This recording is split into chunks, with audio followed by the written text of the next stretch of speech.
What's up guys, my name is Joe and we are back with another episode of British Guy Reacts, and today's been a very highly requested video to react to. It's Accent Expert Gives a Tour of the US Accents Part 1 by the YouTube channel Wired. A lot of you guys have been asking for it. I've been putting it off because I'm terrible at accents and I feel like if I'm reacting to this, I gotta try the accent right. So, disclaimer right at the start, I'm terrible at accents, but we'll give them a go as we go along. If you do enjoy today's video, please click the subscribe button. Like the video, comment down below on other reactions you do want to see me do, and let's get straight into this one. Let's go. New York City, Trenton, North Carolina, Ocracoke Island, Mississippi, and northern Florida. That's where you get the sort of Blanche Dubois, Scarlett O'Hara kind of classical Southern accent. Hi, my name is Eric Singer. I'm a dialect coach. Today we're going to take a little tour of some of the different accents of English-speaking North America. It's got a good name, Annie, for a dialects expert, Singer. I'd wish I was good at accents like this guy clearly is. Figures of speech. Okay. Now, a couple of quick disclaimers. These are by no means all the accents in North America or even all the English-speaking ones. And not everyone from the same place sounds the same. Accents vary by socioeconomic background, generation, ethnicity, and race, and all kinds of individual factors. Because in a very real way, accent is identity. Different people from the same place have more or less localizable accents, and that usually has to do with identity too. Now, on some of our stops, we're going to be looking at some of the most distinctive and interesting local features, but it doesn't mean that everyone from there has that accent or One other thing, guys, what do you think of my accent? Would you know that I'm from England but not from London? Where would you guess that I'm from? Let me know in the comments. What do you think of my accent? And interesting local features, but it doesn't mean that everyone from there has that accent or has it to the same degree. I'm also going to have some linguists and language experts from around the continent join me today to lend their expertise in some of these areas. Hi, I'm Megan Figueroa. Hi, I'm Nicole. Peace. I'm Son Michaud. Hi, I'm Kalina. Hi, I'm Amani Doran. One of the things you'll notice along the way is that accents often don't follow political boundaries, especially ones like state lines. They'll follow major geographical boundaries, things like mountains for sure, but what regional accent differences mostly reflect is settlement patterns and contact. Historically isolated communities, like Ocracoke Island in the Outer Banks of North Carolina, or the Sea Islands in the Lowcountry in Georgia, can have really distinctive speechways. They've had the time and isolation necessary to diverge and develop them. That's the other thing that makes for accent variety: time. There's a lot more accent diversity in the British Isles, for example, where there are local populations that have been speaking English in their particular way for hundreds and hundreds of years. I was going to say this, so look, if you look on this list there, I'm from the north.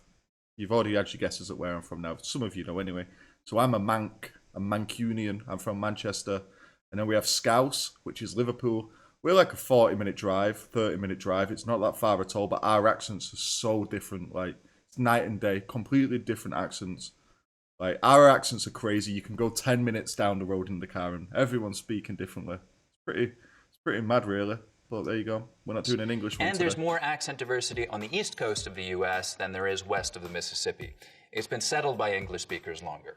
The first places English was spoken in North America were Roanoke, Jamestown, and of course, Plymouth, Massachusetts, where the Pilgrims landed in 1620. So let's start there. The Pilgrims spoke with what we call rhotic accents, meaning they said all their R's. In fact, so did almost all English speakers in 1620, including the ones in England.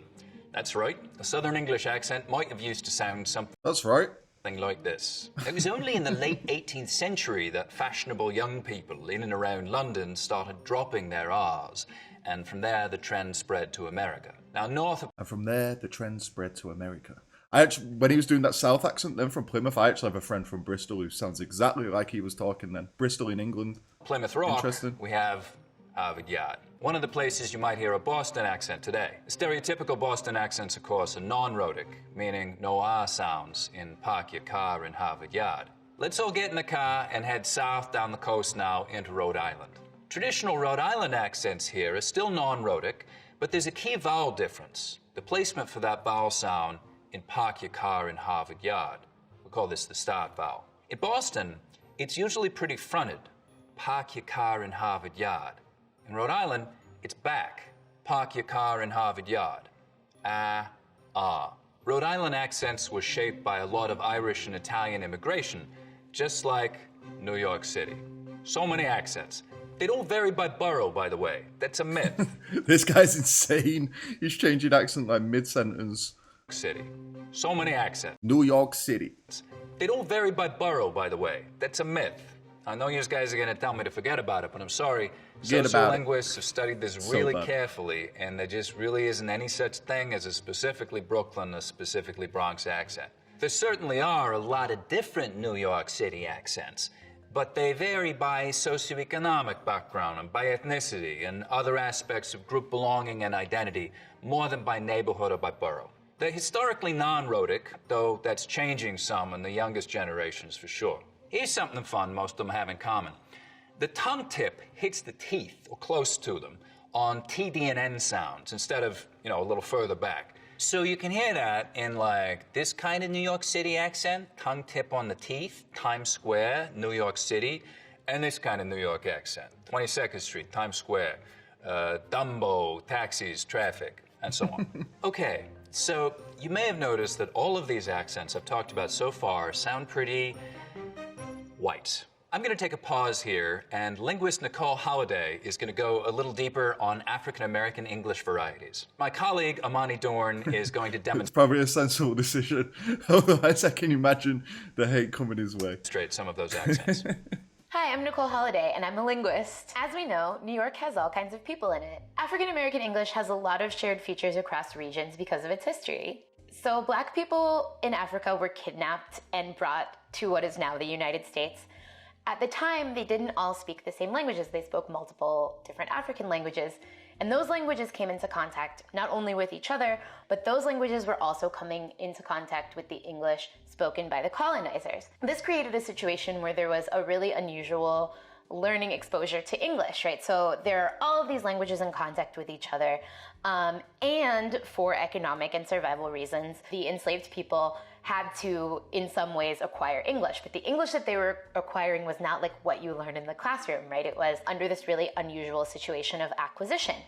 So some of the features that we see in modern African American English are a result of this contact between the African languages as well as the English spoken by colonizers, and those features have persisted over generations. After slavery was legally ended, the majority of African Americans remained in the South but experienced really extreme segregation. This led to different varieties of English being spoken in Black and white communities within the South, and even as they moved north during the Great Migration. Nicole, how did the Great Migration influence accents? The English that we see today spoken by African Americans has some features that have persisted throughout generations. It always blows my mind, this stuff with like slavery. Like, obviously, it's never been a thing as long as I've been alive, but it really wasn't that long ago, was it? It's absolutely mind-blowing. TH stopping. So that might be using something like a D sound for where you see a written TH. So dat for that. You can hear that in this clip. They said I could participate online. They said I could participate online. L vocalization. So that's an L turning into a vowel in a word like pool or pull. Might sound something like pool or puh. He said that's cool. That's cool. We also see consonant cluster simplification. If you have a series of consonants at the end of a word, you might see them turn into just one consonant. So in a word like west, you might hear it pronounced as west. It's been a minute, but she just left. And anything specific to New York? One feature common in New York City is what we call a raised vowel in words like thought and cloth. It sounds something like aw. Coffee without froth on top isn't coffee at all. Coffee. So let's get it together. Okay, let's go back to Eric. Thank you, Nicole. And even that's just the tip of the iceberg for linguistic diversity in this incredibly diverse city. Around 50% of New Yorkers speak languages other than English at home. And for half of those... Whoa, that's a crazy stat. I would never have guessed that. 50% speak another language at home. Jesus. That language is Spanish. Megan Figueroa is here to tell us a little bit about one of those varieties, a variety linguists call New York Latino English. New York Latino English is heavily influenced by Puerto Rican Spanish and Dominican Spanish. One remarkable feature of this variety is a light L, the sound that you would find in a word like, love, leaf. Right, so New York Latino English speakers have a particularly light L. You can hear that in this native speaker clip. I guess growing up, I know what it's like to not have a lie. I know what it's like to not have a lie. In contrast to the light L, when you produce the dark L, the back of your tongue bunches. So think about the dark words L. milk and pull. The lighter L was a feature of New York Latino English. But Latinx people are a very diverse group of people, and they speak a variety of varieties. We'll get to more of those later. Thank you, Megan. And this single feature is a good contrast with other New York accents, by the way, because most other New York accents have pretty dark L's. Lots of lemon lollipops, la la, I like to lick 'em. So now, as we leave New York and head south into Jersey and towards Philadelphia, we cross a major dialect boundary, the on line. Now, north of this line, most people say on, rhymes with don. South of it, they say on, rhymes with dawn. Of course, this doesn't apply at all if you rhyme dawn and dawn, only if you have two distinct pronunciations. That's called the cot-caught merger, but we'll talk more about that later. There are a few major dialect areas in the U.S., and one of the biggest dividing lines is between northern dialects and midland dialects. The on line basically runs right along this boundary. So as we cross over it somewhere around Trenton, we've crossed from the north to the Midlands, dialect-wise. Now, another thing that starts to happen as we get down towards Philly is that the goat diphthong starts to move forwards in the mouth. What? So we get go, hoagies. You want to go get some hoagies? Go, hoagies. Goat gets maybe even a little further forward as we get down to Baltimore, especially, you know, Danny Ocean. Danny Want to go Ocean. Danny Ocean on Wednesday? Let's make a quick stop in D.C., where Nicole has some really interesting stuff on the prosody of local African-American speakers.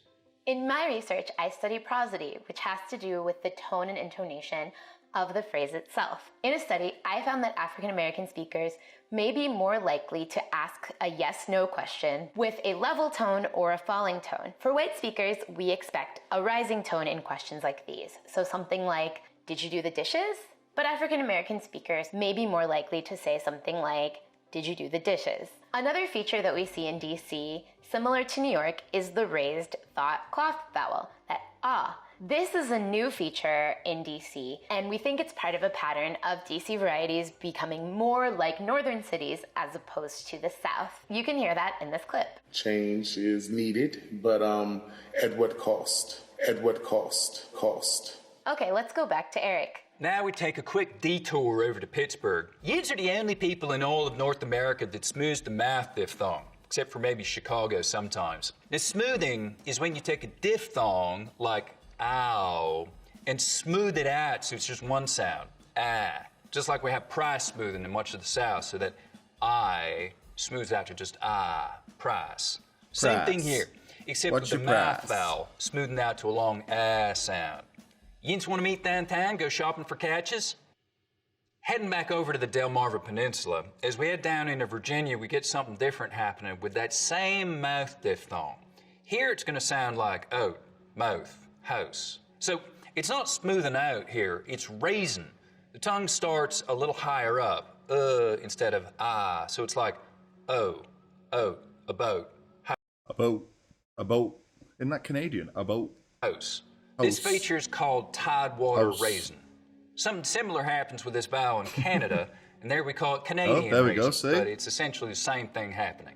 Time to get out of the house, keep heading south. Down in North Carolina, we really start to hear pretty significant goat fronting again. So the vowel sound in boat, most, hope starts with the tongue further forwards in the mouth, o.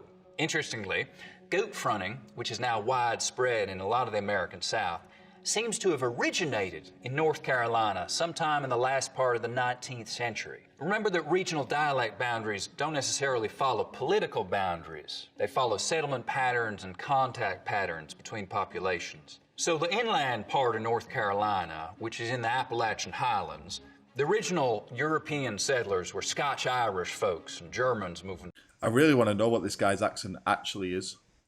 Because he's changed it that often now that I'm just completely lost when I look at his face. Southwest from Pennsylvania. Due to being relatively inaccessible and isolated for a long time, the accent is distinct from the lowlands and from the coastal areas. The isolated speech communities are fascinating because we can get some really interesting sound patterns. Up here you get some really dramatic face lowering, for example. So the diphthong in face starts real low, down around ah, face. Vice. Light. die. Light. You'll also get some particular dialect features, so words and word order and grammar things that stretch way back to those original settlers from Scotland and Northern Ireland. Things like a hunting and a fishing, and extra sounds too, like the R sound in wash and the H sound in hit. Get on with hit. Here. Here's Nicole again to talk a little bit about African American speech in southern Appalachia. Hi again. So African Americans in Appalachia are understudied, mostly because stereotypes of Appalachia are very, very white. African Americans in Appalachia may be more likely to be rhotic, so in words like floor, Way up there on the fourth floor. Fourth floor. Floor. Floor.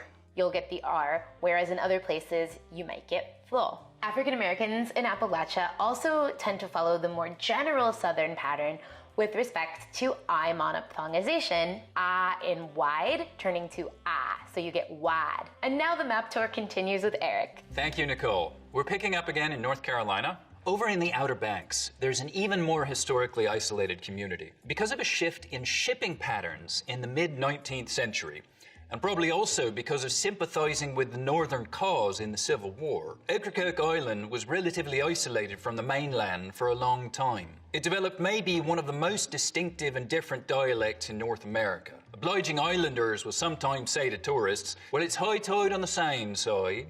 It's high tide on the sound side. Last night the water far, night the moon shine, no fish. Ocracoke Islanders are sometimes called high tiders because of that particularly distinctive I sound. And their accent is sometimes taken to be British or Australian, even by Brits. And truth be told, there are some similarities with some regional English accents, including that high tide vowel sound, which is similar to both southwestern English accents, like Again, he sounds like my mate from Bristol. Devon or Gloucestershire, and East Anglian accents like Norfolk and Suffolk, those easternmost counties of England. Curiously, another distinctive thing about the old Ocracoke accent is it's also got a real sort of bounce to it, which is something that both those southwestern and those East Anglian accents also have in common. They say, I can't read and I can't write, but I can ride a tractor. No, sorry if you're from there. North Carolina is actually one of the most linguistically diverse states in the country. I want to bring in Kalina Newmark now to talk about Native American English. Hello, my name is Kalina Newmark, and I am Talita Dene First Nations from the Northwest Territories, Canada. I come from a strong line of Dene and Métis leaders who are passionate about our language and cultural teachings. The Lumbee tribe is the largest state-recognized Native American tribe in North Carolina. Lumbee speakers combine and pronounce English words that distinguish them from African American and Southern speakers. Since encountering white settlers in the mid-1800s, the Lumbee have carved out a dialect of English that is uniquely theirs. One interesting feature is that Lumbee English speakers share vowel sounds present in the Outer Banks accent, where tide is pronounced toid. You can hear that in this native speaker clip.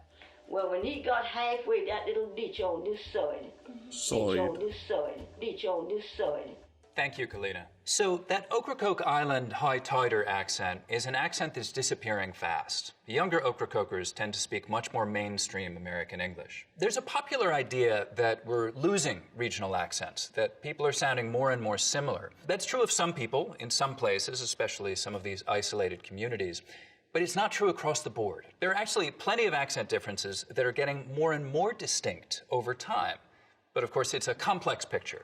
There are parts of the South that don't have all that much Southern about them, accent-wise. Raleigh, North Carolina, and Austin, Texas are two good examples. A lot of people from those two cities may be pretty hard to identify by their accents. Which brings us to what is sometimes called General American. What's General American? The first thing is, it's not one accent. It's basically a terrible term for a wide variety of accents that essentially don't have a lot of obvious regionally distinctive features in them.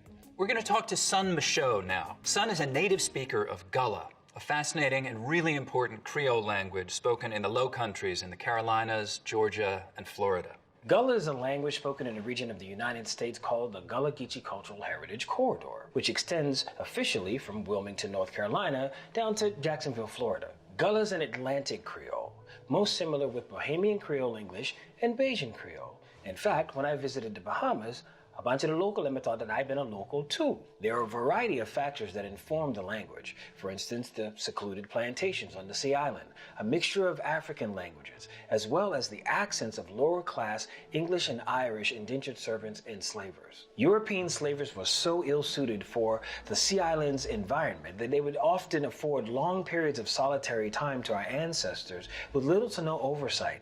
Slavers would mismatch the languages in order to confound them and hinder their ability to organize rebellions. Smart. Now, the scheme of this tactic was designed for our Gullah Geechee ancestors to be forced to speak English so that their overseers could be privy to their communications. But what slavers didn't predict is that this first-generation English-based African pidgin would develop into a Creole, a fully mature rule-governed language of its own, much of which remains with us today due to generations of forced segregation and eventual separation by choice before the building of bridges that increased easy access to and fro.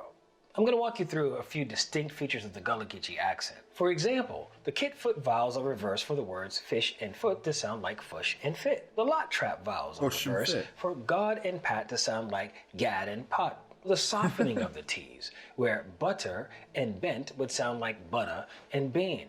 Gullah speakers also drop consonants for vowels where the two sounds like English, butter would sound like butter and bean. They said butter. Gullah speakers also drop consonants for vowels where the two words meet. For instance, in the sentences that gal there and that boy there, the word for there, de, adds or subtracts the D depending on if there's a consonant or a vowel preceding it. The importance of accent to the Gullah Geechee language simply cannot be overstated. It is the clearest bond between ourselves and other displaced Africans throughout colonized spaces in the Black diaspora. How we sound is as important as what we say, because our accent is a statement in itself. This has been your Gullah teacher, Son Michaud. Stay safe, and as always, we out ya. Peace. Thank you so much, son. So, if you're keeping count, that's 6 Southern accents already, even though we're not being remotely comprehensive here, and we've only been through a few states. Lots more to come. As we get into the Piney Woods belt, Southern Georgia, Alabama, and Mississippi, and Northern Florida, we football country. Get into one of the parts of the South that's always been rhotic. A lot of the South was historically non-rhotic. That's where you get this sort of Blanche Dubois, Scarlett O'Hara kind of classical Southern accent. You can hear that in this clip here. I've always depended on the kindness of strangers. You hear how there's no R in strangers? Strange. That's a non-rhotic accent. But that's changed, and changed fast over the last few decades, so that most younger white Southerners are now rhotic. In most of the Piney Woods belt, though, they always have been. Now, Nicole talked about the fact that some African-American speakers in the Southern Appalachians smooth out the I diphthong, the price vowel in some words, and we get a long I sound. But in other words, it stays a diphthong, I. And this is a pattern we find in a lot of the South. In most of the Piney Woods belt, though, there's always been what we can describe as full price smoothing, where some Southerners smooth the diphthong in words like fly, rise, and ride, but use a diphthong in rice and right. Here in the Piney Woods belt, we're going to smooth them all. Fly, rise, ride, and rice, right, life. Rice, right, and so on. There's an interesting posture thing here, too, which is that you start to get tongue tips that are very edge-focused. And what I mean by that is that instead of using this part of the tongue, the blade, for things like T and D sounds, so that there's a lot of surface contact, t, duh, we just use the narrow edge of the tongue. So it's a more focused contact area, t, duh. 10 tired turtles talk about dentists. We're going to end part 1 right here, but we're going to continue this all the way across the continent. So there is a part 2, maybe even a part 3, because he's barely touched the surface here, have you? I feel like I've been overloaded with information here. It was kind of tough. He was jumping around so fast and he's changing his accent himself, but it's really interesting to see how different the accents they are. And he explains it as well and shows you how to do it with his tongue. It's a really good video. I see why you guys did recommend it. You guys let me know down in the comments if you want me to react to part 2. I tried some of the accents. I didn't try them all, though, because we'd be here all day. It's quite a long video. We tried along with him. But yeah, let me know if you want to see part 2. Subscribe to the channel if you are enjoying these videos. Give the video a like as well while you're at it. And I'll see you for the next one. Take it easy. Peace.